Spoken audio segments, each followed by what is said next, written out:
Welcome to Cosmic Comics, Games and Collectibles, your zen of geekism. We carry comics old and new, magazines, toys, games like Pokemon, Magic, D&D. Want Godzilla, Ultraman, Star Trek, Ninja Turtles, Funko Pops? You'll find it all here. Shop our Cosmic Sound Room and pick up a record or two. Enjoy our Comic Coffee Lounge with a cup of Sasquatch coffee or a delicious menu item while geeking out over a super cool movie on our big screen. Come by and say hello to Maui. Cosmic Comic, Games and Collectibles. Superman loves us, and so will you.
And good evening, everybody. Wow, that's a bit of a cliffhanger ending to a video, isn't it?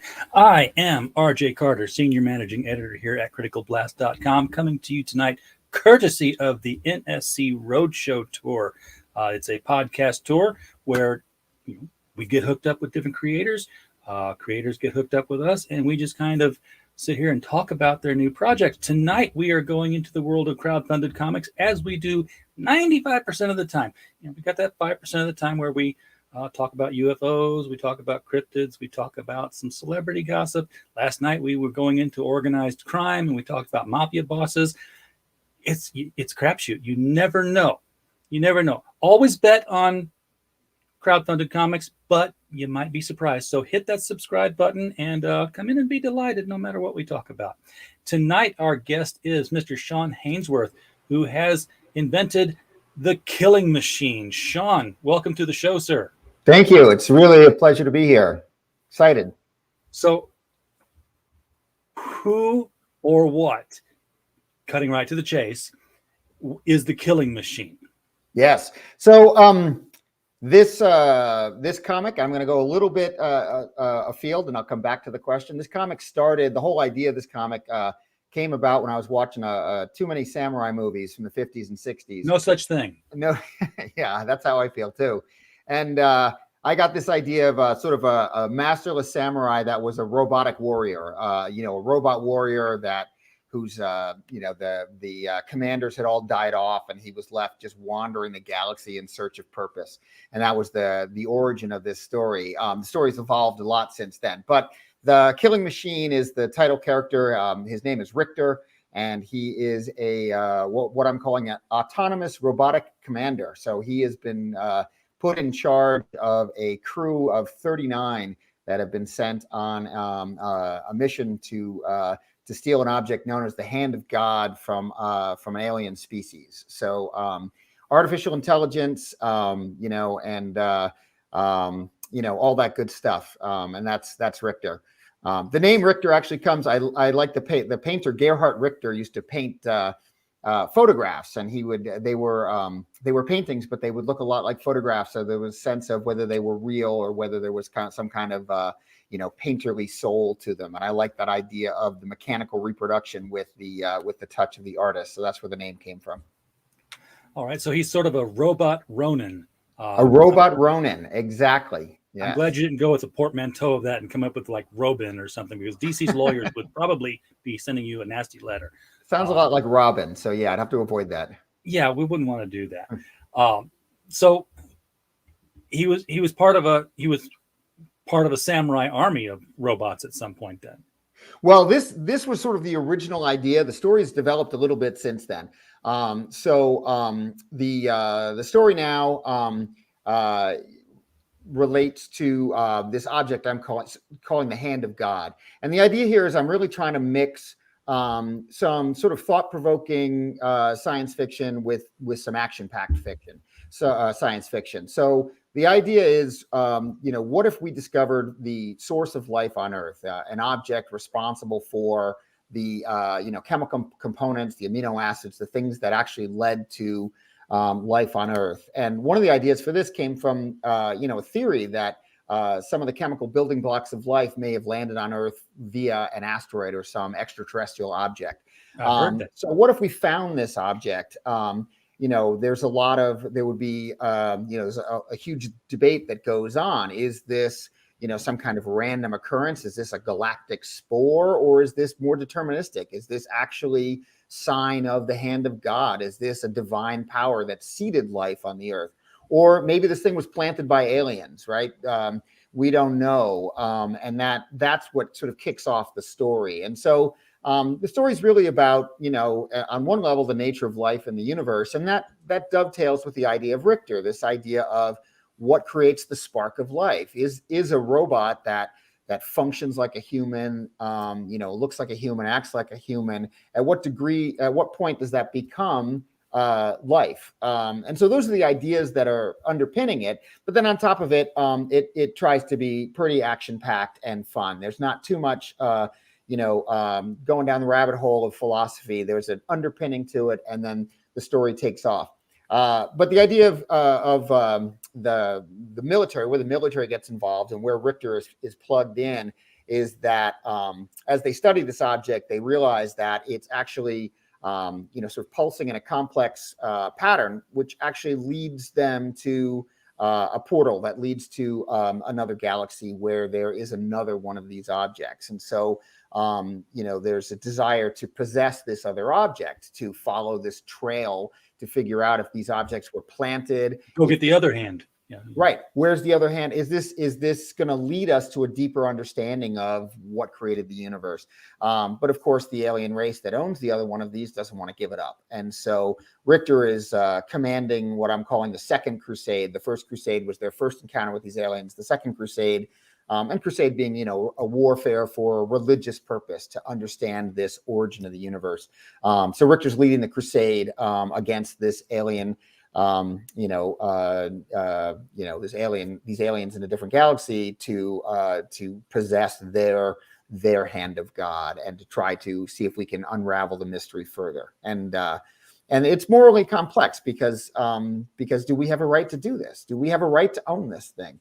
To what degree do we have to try to understand as opposed to possessing and going to war? All right.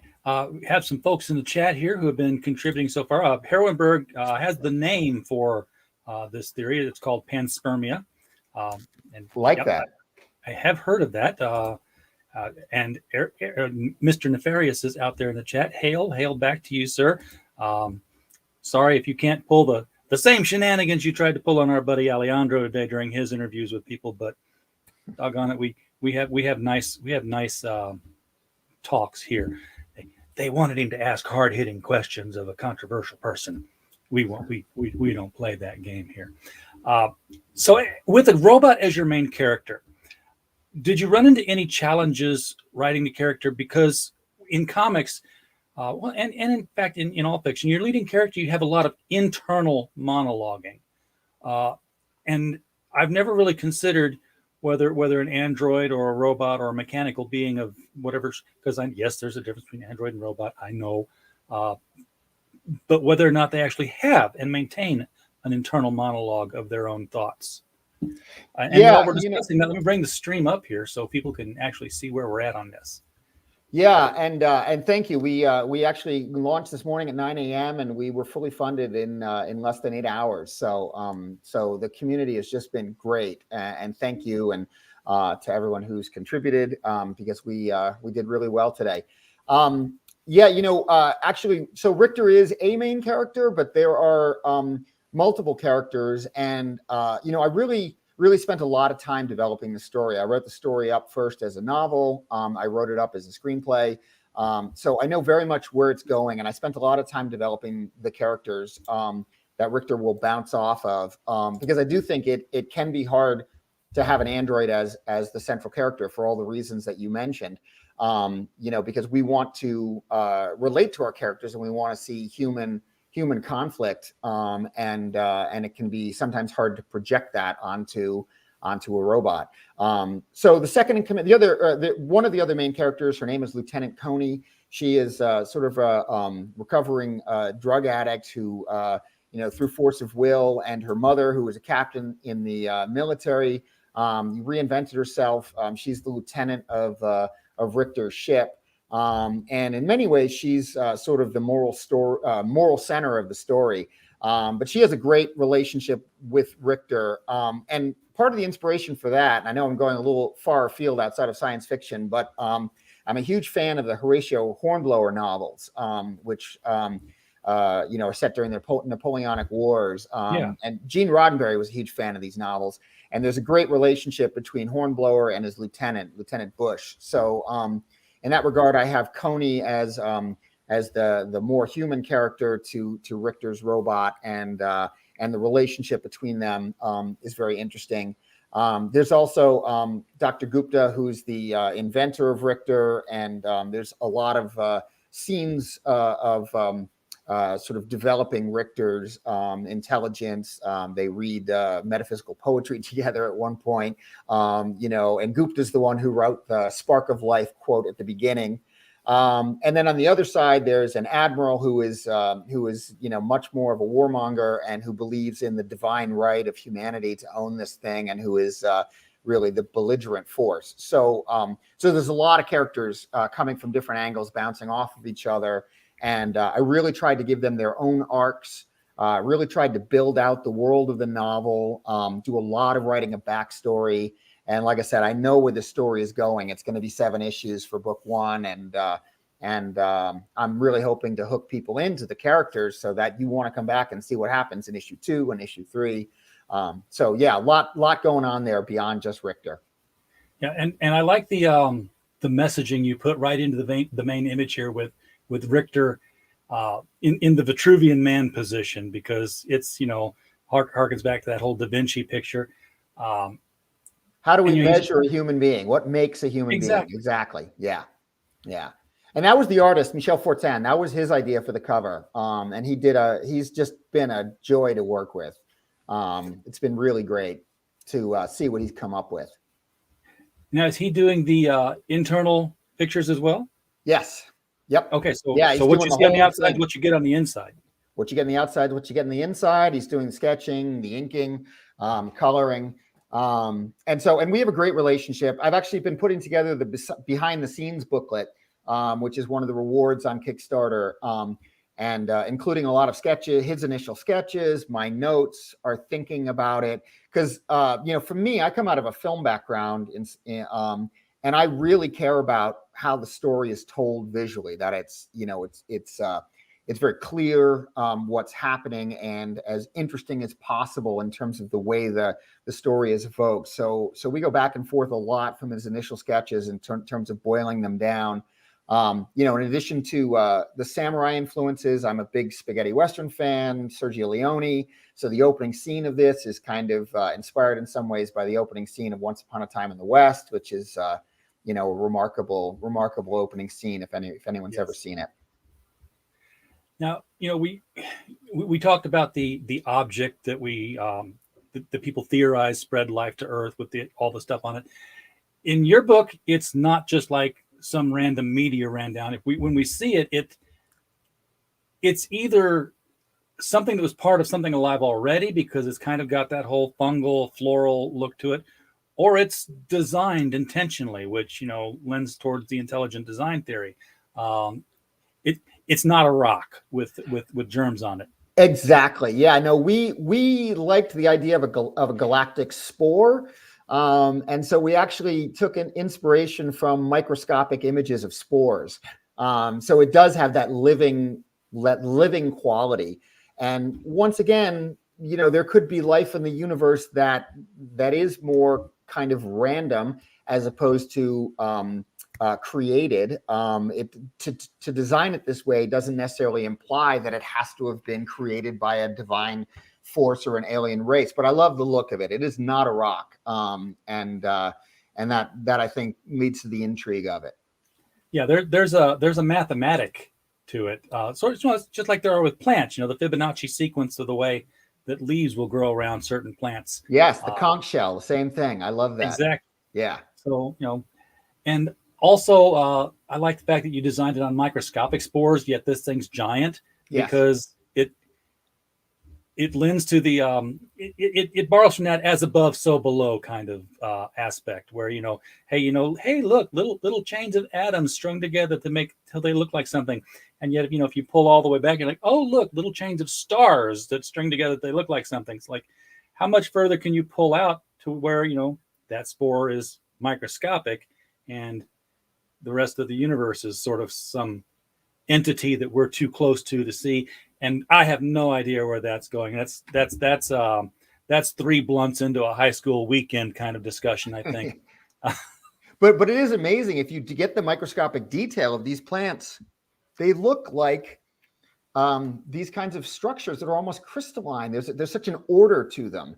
They're really quite remarkable. The microscopic imagery gives us an incredible view of what's right under us, but that we can't see at that level. Now your characters find this not too far in the future. You've got 2073 as the year here. By this point, have we already encountered alien life, or is this our first contact sort of moment? Yeah, great question. This is our first contact sort of moment. I saw something pop up about some of the influences, but yeah, I wanted to set it in the future, but not in the ridiculous future, right? Like 2500, where things are so different we can't possibly imagine, and where artificial intelligence will have gone places we can't imagine. So far enough in the future that we could have something like Richter, that an android that could behave at that level of sophistication, but not so far in the future. And yes, we have not encountered alien species. One of the other influences of this is Arthur C. Clarke, 2001. The idea that there are these big black monoliths, and that we seek these monoliths out, and these monoliths are in some ways the key to our evolution as a species. And so there's something very similar with the hand of God in that there is something mathematical to it, and when that math is decoded, it leads us to sort of the galactic coordinates of a portal in space. Not unlike 2001. 2001, I think they use it's a moon of Jupiter. I think it's maybe it's Io. I can't remember. But sort of as an homage, I'm using a moon near the moon of Ganymede on Jupiter as well for the location of this portal. So there's definitely that going on, and this is our first encounter with an alien race. Yeah, science fiction likes to use math as a message a lot, and I think the most interesting aspect that I ever saw that used in was in Contact, Carl Sagan's Contact. Yeah, it was in the book, not the movie. in the book, where they just had the computer at the end calculating all the decimals of pi, just keep stringing it out, and then her little alarm wake up thing goes up because they get out so far that it's like nothing but ones and zeros, and it prints out on the page to where it's like all the zeros make one big zero amidst a field of ones, which at first thought was like, well, it's a darn good thing that whoever started this message off knew we'd have 80 column printers several thousand years later. But it was still, that like, wow, what a cool idea, that, you just use math until you start getting to where the message is hidden. And even then it wasn't the message. It was like, okay, here's the start of the message. Keep looking. You're on the right path. Yeah. And I think that's just something that kind of blows your mind when you're younger. The idea that, to take pi, the thing that solves all these problems, the nature of a circle, et cetera, and yet it's an infinite, non-repeating, irrational number that holds the key to certain structures. That's kind of fascinating, and it breaks your brain in a way. And I think that wonder of how this constant can be a constant and yet never end, is the kind of thing that that I think science fiction is great at, opening our brains up to question the nature of the universe, and to look at it from a mathematical perspective, or to question the nature of time. That's why I love science fiction. You know, so many genres open up the creative door to you, fantasy and horror, where creatures and you can let your imagination run free. But science fiction, you know, often allows you to also add in these kind of deeper questions, and that's really what I'm, you know, trying to get at, as well as just having an awful lot of fun and some gun battles and some space battles, and to make you care about these characters. Well, we have a very important question that we need to get to in the chat here, and that is, what is the hardcover? So let us, we're going to skip down to that part right now, because that is important. Where is the hardcover at here, Sean? You mean a hardcover of the book? I would guess, yes. Yeah, I can't imagine what other kind of hardcover you would mean. Well, this is issue 1 of the comic. So the hardcover of the graphic novel will come after book 1 of The Hand of God will be the first graphic novel, and that one will be a hardcover. But we're a few issues away from that right now. So for right now, we're doing the Kickstarter on issue 1, and but the way we're cranking through this, I imagine we will have book 1 of The Hand of God, you know, by March or April of next year. So stay tuned for a hardcover that'll have the whole story, and then of course there's going to be book 2, because book 1's going to be a cliffhanger. So you're scheduling an issue every 2 months. Yeah, that's aggressive. That? Maybe 3 months. Okay, that's still aggressive. Yeah, it's aggressive. I got the artist locked up. I've got him not physically locked up, but yeah, he's doing this. He's really excited. You know, he's cranking pages at a good pace. So I'm really hopeful. Now, does he have all the pages of book of issue 1 done yet, or almost? We're at 24 of 28. So we're going to press pretty soon. And I'm going to get the good thing is that you know, if you pledge for this, we end on February 15th. You know, it takes Kickstarter a few weeks to get through, you know, collecting all the money and the surveys, but you're going to have a hard copy in your hand by March of the finished issue 1. And hopefully we'll be able to send out a digital issue 2 to people shortly thereafter, so they can keep going. And that hardcover is $15 here, where you get the PDF digital. You get the hard copy, the floppy. Yeah, hard copy. Yes, that's where you confused me with hardcover, hard copy. I was thinking the question was, what is the hardcover? And I thought, you know, that perhaps, you know, this was a bigger graphic novel than I thought it was. And I've seen, you know, slim hardcovers, like 80-page hardcover books. And you also get a Richter Spotify playlist. So Richter's a music lover. Yeah, well, you know, it's going to be a lot of robot-inspired music. You know, everything from Kraftwerk to to Radiohead to a lot of stuff in there. I've got an entire Alan Parsons Project album that can apply. The Alan Parsons Project, yeah. And I'm afraid you may be Richter rolled. It's kind of a bad joke. I'm not sure if I'm going to throw it in there or not, but you've been warned. All right. Well, here is the cover that we saw a piece of in the opening of the video, was, you know, kind of cropped. Again, love the theme on this. Now, this is Richter in the middle here. Lieutenant Coney on the left. Yeah. This is you know, a character named Gareth, who appears in the opening scene and comes back at the end.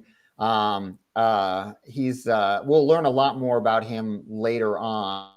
Doesn't play a huge role in book 1, but he's kind of a teaser for what's to come. I actually have a fun thing on Instagram where I have a picture of him and it says, "This is not a Gorn," because he looks a little bit like the Gorn from Star Trek. For anyone who goes back that far. Well, I only recognized him by his arm, because that's where the video stopped. You know, the arm comes in, pulls the guy, and pulls the security guard. So I don't know if he's a good guy who's got to pull a mission off, or if he's, you know, bad guy going in to steal something.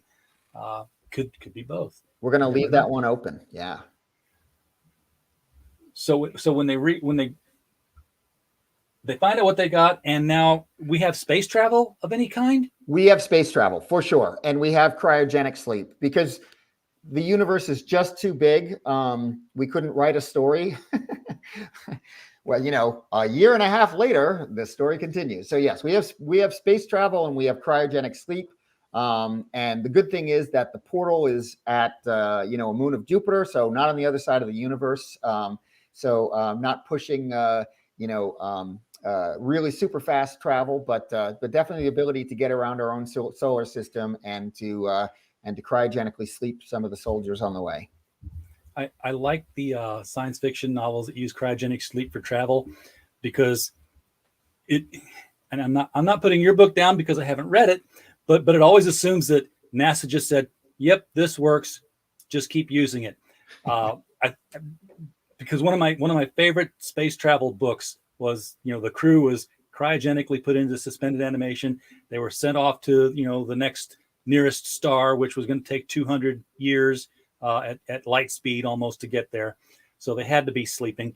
And when they get there, they're stiff. They're barely awake. They're, trying to move. They open the door and there's a party out there to greet them, because during 200 years, we kept evolving our space travel until we we can fold space. We can get there now. And they're like passing this ship all the time, going to the next planet, waiting for it to get there so they can have the party.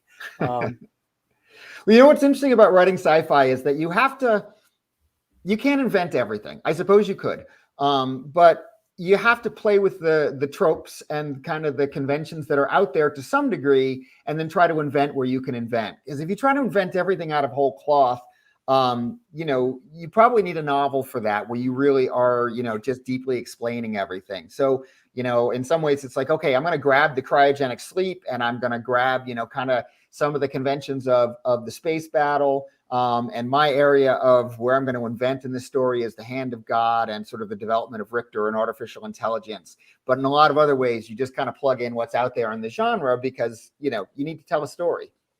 Absolutely. And Sean, we just got message from BAP2 here in the chat. He just backed it. We can see that the campaign has gone up another backer. Thank you, BAP2. Appreciate it. This brings us to the point in the show that I always love to have, and it goes a little It's shake and bake, and I help.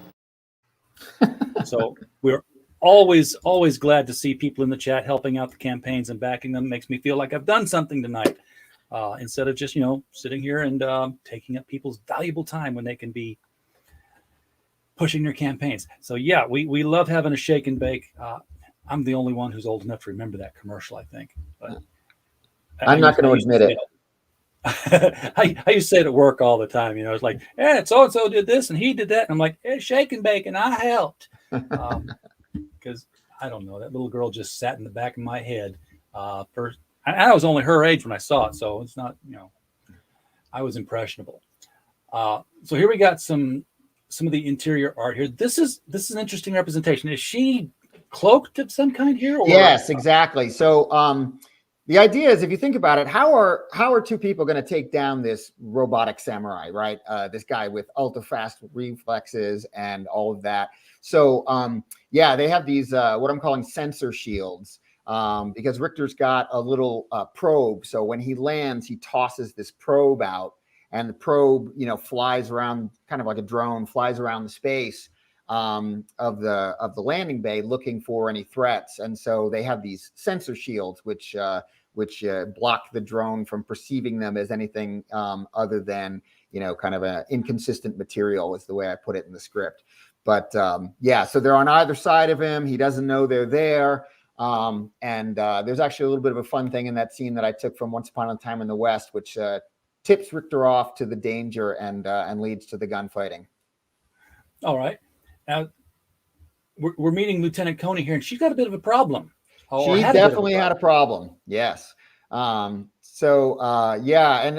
what I like about this is her backstory. Well, I wanted to take a character from, a kind of a low point, and really let her grow throughout the course of the story. She starts out as, kind of a drug addict, not kind of a drug addict, with a mother who's very, in the military and very, kind of demanding. I think she's always struggled under the demands of her mother.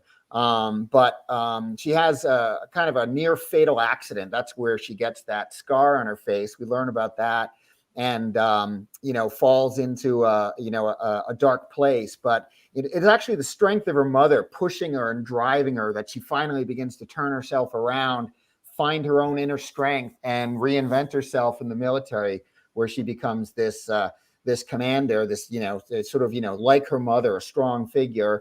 And then, as the novel's going to progress, like I said, she's sort of the moral center of the story. So she's going to take us even further in terms of these larger questions about the warfare over this object and what we as human beings can and should be doing with an alien race, that hasn't attacked us. And, they're going to encounter this alien race for the very first time when they go out in space. This is, and they're not that far away from us, cosmologically speaking. Yeah, well, we've got the portal, right? So they go through this portal, which sends us to another galaxy. So I'm leaving it as, and once again, this is kind of relying on the conventions, right? So we've got this portal that takes us somewhere else in the universe. I'm not going to specify how far away, but certainly farther away than we would ever be able to travel on our own. So in some way, these two spores are linked, and they've linked our two galaxies together. And was that by design, or was that in some way accidental? We don't know.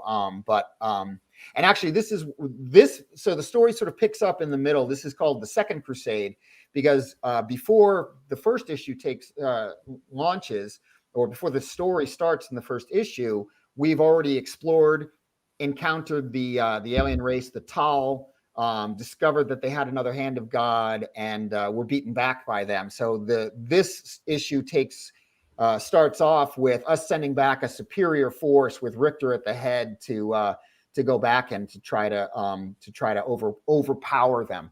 And we will go back. Issue 3 is going to give us a little bit more of the backstory, but I wanted to start, right at the height of the conflict, so we could get into it, and I wouldn't have to spend too much time explaining things. That the story will be developed as we move forward. Now, is this character here one of the Tal? No, he is the guy Gareth, who is so the first scene is 3 bounty hunters have sort of set a trap for Richter. So he's flying into that trap, and that's where those two characters are, shielded. And Gareth is leading this sort of bounty hunter assault on Richter. We don't know who he's associated with at this point, so I'm kind of keeping that secret, but he is not of the Tal. And so you don't actually meet the Tal in person until issue 2. And I will explain where Gareth comes from and how he fits into the mix. But partially, the other thing is, in terms of the storytelling, and I don't want to give too much away, but this opening scene kind of bookends the first issue. And I needed a very compelling character visually in a way to bring you back and to tie that piece together. So he's kind of a wild card in terms of the story from issue 1, but don't worry, he'll have a good backstory, and he'll make sense when we get further into the story. Now, being a galaxy away, and being that these two items are linked, I have 2 questions. One of them you're not going to answer because you've already sort of answered it, that we haven't met them yet. So answering the question would be a spoiler. But if these 2 hands of God are linked, it would make sense to me that the alien race would also be human. Interesting. Well, yeah, from my perspective, if we have the hand of God creates the chemical basis for life, the way life evolves really depends on the conditions of the planet on which it evolves. And so my thinking is that life evolved in these 2 different galaxies, but then maybe from the same basic chemical building blocks, but then evolved in different directions. But certainly, if not human, then distant cousins. And that's part of it. I mean, if we are attacking this race, and this race is in some way, came out of the same chemical building blocks, then in some ways we are related. Maybe they're not human, but we certainly share a common origin. And that's going to be part of the moral complexity as we get further into it. All right. Well, sharing a common origin didn't stop us from waging war on other countries on the same planet. So absolutely, yeah. There's always that aspect of humanity that never found a war it didn't want to wage. Yeah, Bap, I don't know what Sean's plans are, but I believe if you've backed a Kickstarter and Sean, you would follow, have if you can follow, like the page on Facebook, because I'm posting updates on Facebook. I'm going to post some new images of issue 2 before it's, we even get the Kickstarter up. I'm going to be talking about what Michelle is doing. So you can, if you like the page, that's an easy way. There's also an email sign up on the website, and I'll be sending out. I try not to email people too much. I mean, not a lot of people want things in their email. They'd rather just get them in a Facebook feed or Instagram. But just connect with the project in some way, and updates will come your way. Yeah, I've backed Kickstarters before, and I continue to get emails on those projects just from having backed them about, hey, the 13th issue is coming out now. And I'd be like, I backed from issue 1 or something. So there's a system in place. It just has. Yeah, and you don't want people to be annoyed, like, I'm not interested in this anymore. But you also want to keep the fans that are excited about it, in the know. So I will try to do that without being annoying. So my other question about these items is, because you said galaxies apart and they were linked, and whenever I think of, long distances and 2 items linked, I go into the realm of quantum physics, and I start thinking of quantum parallel links. Universes. Not even parallel universes, but that whole spooky action at a distance thing where things happen simultaneously, even though how far apart they are. Einstein's the one who called it spooky action at a distance, where if you acted on a quantum entanglement, if you had 2 quarks that were entangled, you pushed one on Earth and the other one was on Mars, it would do the same thing as the other one. They would react the same way simultaneously to responses. Yeah, I think that's a great idea. And actually, I hadn't thought about it in that way. I love that. Because I do want to keep open the idea of maybe these objects were not deliberately placed. So maybe they are more random spores, but are quantumly linked, right? Or maybe they were set up deliberately to be connected to each other. I think it's a lot more interesting to ask the question about the origin of life in the universe than to try to propose an answer to it, because I just think it's more interesting to think about. So I actually love the idea of these things being entangled in some way. And maybe the portal between these 2 galaxies is related to that entanglement of these 2 objects. I think that I love that idea. Once you get the answers, it's so mundane all of a sudden. Yeah, then all of a sudden it's easy to poke holes in them. 42, the ultimate answer was like, well, that was kind of anticlimactic. Now what? Yeah. So you got multiple tiers here. We've seen, there's the tip jar. I like that. You got the money going into the crash helmet. Yeah, and I love the tip jar in the sense of just throw your loose change in there. Like if you don't, it's after Christmas. We're in a weird part of the world. Not everybody's in a place where they got a lot of money right now. Throw 50 cents, throw $1 in the tip jar. Let us know you're out there, and that's awesome. So I always like that one. And of course, the digital reward tier, which I'm not a digital guy. I always say that, but I absolutely get that. I have people, in our viewership that have to have it. They can't get physical where they're at. Either the shipping is too high, or they've run out of space, or they're in a place where they're working remote that they can't take their comics, so they've got to have something to read on their phone or their device. So glad to see that. I get down into where it's issue 1. Here you got a physical paper issue. That's what I like to have. Yeah. So you got that at $15. Is that can't possibly be shipping included? So I'm guessing. Yeah, I tried to keep the shipping low. I think it's $5, and it's really hard with comics with 1 issue. Like I'm looking forward to getting to the second Kickstarter where you can have the full pack of 2 or 3. I wish we could ship 1 issue a lot cheaper. So, and that's why I threw in the Spotify playlist as well, just trying to add a little more value to that to make it worth your while with the shipping. I promise in the future at that level, you're going to get physical on everything because, you might as well throw 2 or 3 comics in a package if you're throwing 1 in. The shipping rates don't change much. No, they don't. And I mean, that's what we do. We do fulfillment for crowdfunded comic campaigns. And you say $5. I'm like, ooh, it's $6.50 minimum for me. But then I forgot, $2 of that is our fee. So yeah, you'd be like right on target if you're doing it yourself. When you take into account the cost of the Gemini mailers, the bags, the boards, the tape, the labels, and then the postage itself at media rate. yeah, be right at. Yeah, and the time to shove everything together, and we don't charge for that, but it takes a while. Yeah. Yeah. You're doing that for free. For an extra $10, you get another digital reward, which is this behind the scenes booklet here that kind of explains what's behind the scenes of this comic. Yeah, so we talk about I introduced kind of myself and the artist Michelle, but also talk about the story in a little bit more detail, where the story came from, some of the things we've talked about tonight, the influence of some of the samurai movies. I actually go through visualizing a character. So my initial notes to Michelle, his initial drawings. We talk about visualizing a scene, the opening scene, some of the influences of Sergio Leone, and once again, early drawings, notes, moving panels around, some of the problems we were trying to solve. So really just trying to take you into the process of putting this thing together, putting a scene together and trying to make that scene really read as when you open that comic and you're just going from panel to panel and the story is engaging and what's coming on. There's just a lot of work and thought that goes into that. And so I'm hoping to reveal some of the process behind that.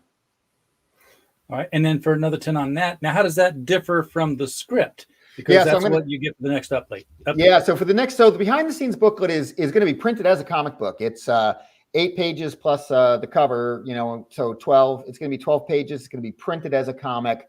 It's going to be something you have in your hands and at a higher level. Sorry, there's a digital comic and the physical comic, but and actually we should be giving a physical for that too if we're going to drop the mail. So I need to think about that and update the tier. But the script is going to be a copy of the actual comic book script. I may include some of the earlier pages of the screenplay that I wrote and some other stuff, just some more stuff for people who want to geek out on how it was written, and see it in more detail. All right. And as we continue to add things to this, hey, one-on-one phone call. I'm getting the deal tonight here. I'm not. I got it for nothing. I don't know if this is going to be worth anything to people, but I love to talk to people who are interested in comics or movies or artificial intelligence or whatever. So, just trying to once again add value. If anyone's interested in hopping on the phone with me for half an hour and talking about whatever is interesting to you, I would love to do that. I love to meet people. I'm out, at the conventions less these days because of COVID. Hopefully that'll change, but it's always great to meet people. And then continuing, it's something always added to it. Thank you for not taking something away where I get really confused. No, it just keeps building up. So here you get a hardcover. So we got 2 really nice journals. This one's got the SHP logo, which is the one behind me for Sean Haynesworth Productions. It's a hardbound journal. I think it's like 180 pages or something. It's got the little elastic around it. It's great for sketching or taking notes or whatever.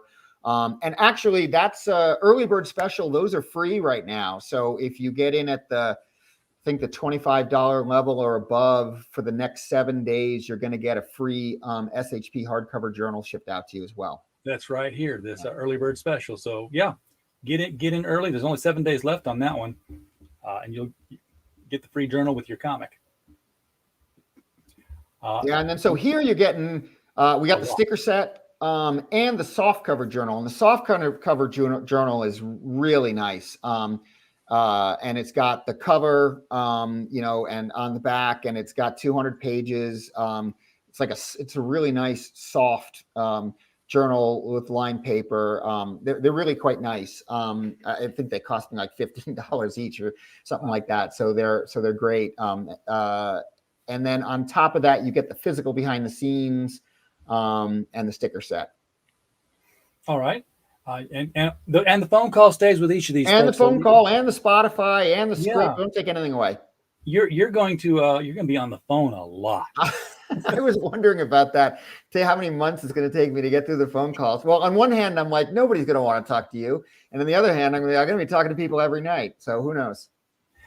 So the last one is my favorite. The guy. Yeah, this is interesting because it's like it jumps $200. So this is a lot. Cool. But what it is, Guy Fleegman is the Sam Rockwell character from Galaxy Quest. He's the character who doesn't even have a last name. He's just Guy. And he's sure that they're sending him down to the planet so he can be killed so they can show how dangerous the situation is. What we used to call crewman green on Star Trek. It'd be like, Scotty, meet me in the transporter room with Lieutenant Green, and you knew Lieutenant Green was going to die. You always wear the red shirt. Yeah, the red shirt, exactly. So anyway, at this level, we're going to draw you into the comic. You're going to get a cameo, and your face is going to be on a character who gets killed on the planet. And we'll send you a signed page from the artist with your face on it. So that's kind of the you want the cameo, and you want to die on the planet. So that's the big one. But it's a lot of money. But hopefully it's fun if you want to see yourself in the universe. There's a lot of people like being drawn in. They pay good money for that. There's a guy who that's the tier he always takes. He's got a collection of comic books starring him. It's great. He should put all his pages together, just like a photo album. That would be very, very cool. Now, you've done stuff. This isn't just you waking up one day and saying, "Hey, a lot of people making comics. I should do this." You've got a background of writing and script writing and creating. So by way of introduction, as we end the show up here in the last few minutes, tell us about yourself and who you are, what you've done. Yeah. So I like I said, I was deep into film. I studied film in college. I ended up making a lot of documentaries early on. I made about 5 feature-length documentaries back in the day. And then I started writing screenplays. And so I actually did a version of Killing Machine as a screenplay. And what's great about that is you get really good feedback. If you submit to competitions, you can request written notes. And I find it a great way to further refine the story. It's really interesting to see how different readers respond to it.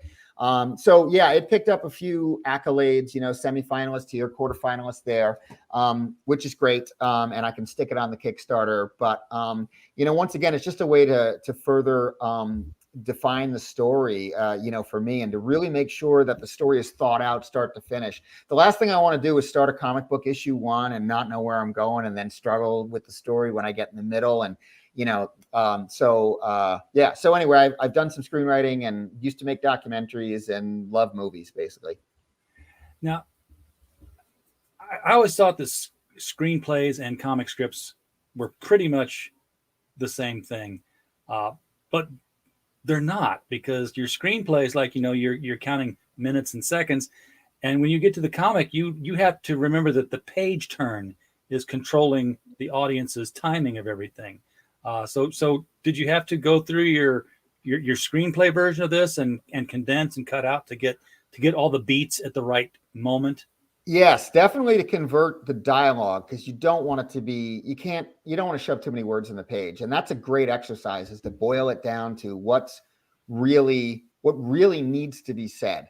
But the other thing that's really satisfying about writing a comic book as opposed to writing a screenplay is that in a screenplay, you are not supposed to direct it. Nobody wants a lot of excessive camera direction in a screenplay, because you're just the lowly screenwriter. The director and the cinematographer will figure out what it's going to look like. So even if you write things like Close Up on Richter, you'll get feedback like, no, that's not your choice. That's the cinematographer's choice. You can't put close up here. They'll figure it out. You just tell the story and we'll figure out what it looks like. Whereas in a comic book, you're writing panels for an artist. And, I love that, being able to write it more how I view it on the page. And then once again, going back and forth, the collaborative process. So, it's really in a screenplay. Screenplays are a funny thing because they don't exist. Nobody reads screenplays for fun, and if a movie doesn't get made out of them, it's kind of like if a screenplay falls in the forest, does anyone hear it? Right? It's kind of nothing. It's a template, and then the producers and the directors, they want to make it their movie. Right? You're giving them an idea, but it's their movie. They make it, they shoot it. So you just kind of don't get too involved in visualizing it there, screenplay writer, because it's not your job. So I like writing comics better. I love working with the artist. I love seeing it come to life on the page. That's a lot more satisfying than writing a screenplay, in my opinion. Yeah, because your comic script is this mesh of screenplay and direction, art direction, personal communication letter. Exactly. Everything in one spot. And I think that's why reading the script is interesting. That's why I offered it, because there's some notes on with Michelle, hey, Michelle, you could go either way with this. I think it might want to, I'll write notes to him in the script. Now that we have a relationship, it is a dialogue. And in a way, he's got to take that and turn it into a drawing. So we're having a conversation. We might as well have a conversation in the script, Absolutely. All right. Gosh, you know what, Sean, I think I've asked all the questions I could possibly come up with. Is there anything about this series that you absolutely have to talk about? Nobody's been asking the right question, and I didn't even do it myself. No, this has been great. Mostly I just love to hear from people who read it. So when you get issue 1 in your hands, send me feedback. I'd love to hear it. We're still shaping this thing. So it's great. It's great to hear what people think of it. But no, this has been really fun and talked about everything I want to talk about. Well, it's been great having you here. Appreciate you coming on the show. Folks, by the way, Sean is here courtesy of NSC Roadshow. If you have a campaign and you want to get in touch with a lot of podcasters, go visit nscroadshow.com. And likewise, if you are a podcaster and you're like, nobody's coming on my show, how do I find people? Go out to nscroadshow.com. Get on the tour, people, and Mr. Kevin Gillette will take good care of you. Folks in the chat, thank you so much for being here tonight. We really appreciate you. We do not have a show without you being here. And as always, of course, while you were here, we just hope you had a blast. Good night.